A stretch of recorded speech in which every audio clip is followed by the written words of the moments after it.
Pendant longtemps, les chantres de la négritude nous vont bercer à travers leurs plumes, à travers le combat, à travers l'histoire qu'ils portaient, leurs exploits par-delà le continent africain. Parmi les plus connus, évidemment, le trio inséparable, Césaire, Senghor, Damas. Bien au-delà de ces trois, le mouvement s'étendait et la liste était longue. Et parmi ces auteurs, nous avons David Diop. David Diop est l'un de ces auteurs farouches de la négritude dont on parle assez peu. Reste jusqu'à la fin de la vidéo pour découvrir pourquoi est-ce que David Diop, 70 ans après, a écrit le recueil, voire l'un des recueils de poèmes les plus tumultueux de toute la littérature africaine. Je dis bien l'un des poèmes les plus tumultueux de toute la littérature africaine.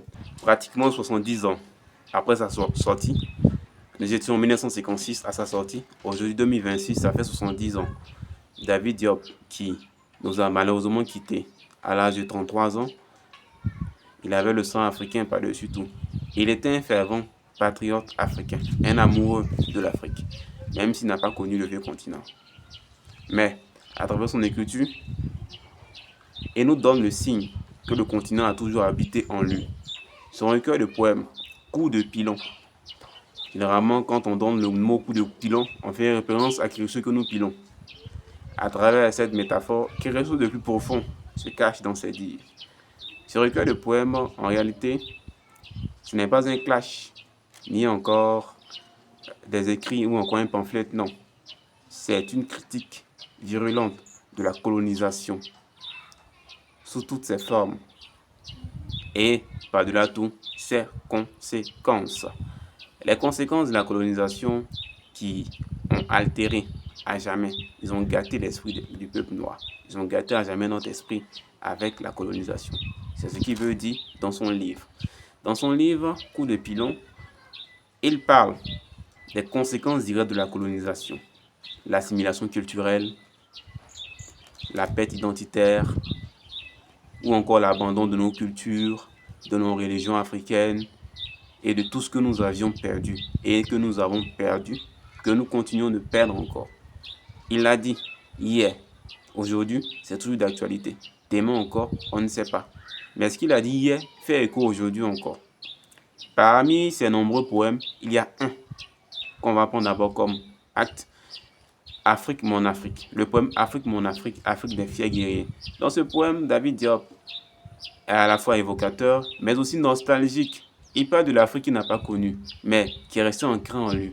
Il est nostalgique, pourquoi? Parce qu'il présente l'Afrique d'avant la colonisation, une Afrique qui était différente, merveilleuse, lumineuse, et dont tous les Africains pouvaient être fiers. Il chante ce poème, il chante, il honore son continent, son beau continent noir, qu'il met au-delà des choses.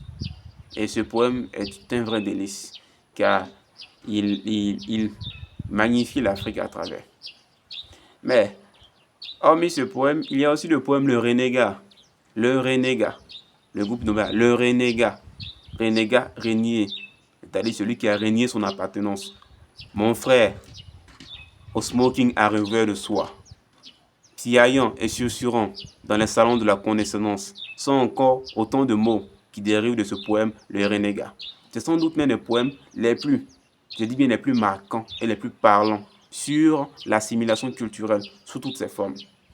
Là où l'Africain est imbu des valeurs européennes, il a perdu ses propres valeurs africaines, il a perdu ses traditions, il a tout abandonné et maintenant il se compare au maître. Car il sait parler comme le maître, il mange comme le maître, il pense comme le maître. Alors, pour lui, cette nouvelle identité est la sienne. Or, c'est là qu'il fait fausse route, car la colonisation a tout démystifié dans son esprit. Et non seulement humainement il est colonisé, spirituellement il est colonisé, psychologiquement il est colonisé, linguistiquement il est colonisé, vestimentairement encore il est colonisé, même culinairement il est colonisé. Tu manges, tu es colonisé, tu t'habilles, tu es colonisé, tu parles, tu es colonisé. Bon, dans tout il y a la colonisation, vous voyez. C'est un peu cette décadence, les mots français sont trop compliqués des fois, cette décadence ou encore déchéance qu'il cloue, qu'il cloue au pilori, qu'il dénonce. Et Il y a un autre poème encore qui fait beaucoup sens. Les vautours. Les vautours. Généralement, les vautours aiment les charognes. Ils aiment les restes des carcasses. Et vous savez déjà à quoi je fais allusion. Le continent a été pillé. Beaucoup d'atrocités ont eu lieu.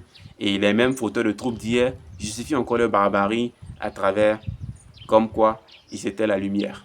Mais loin de cela, de ces clichés qui ont tant renfermé les esprits ou encore colonisé de nombreux esprits, David Diop s'est élevé comme un seul homme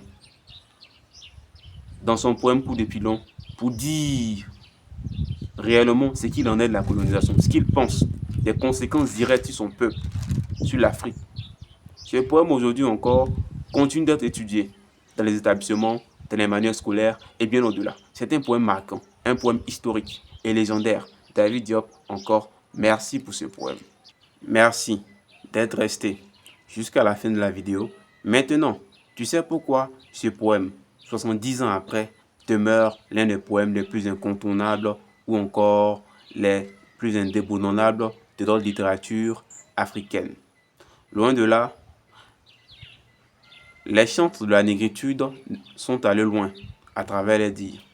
Mais comme je vous l'avais déjà dit, nous avons retenu que David Diop.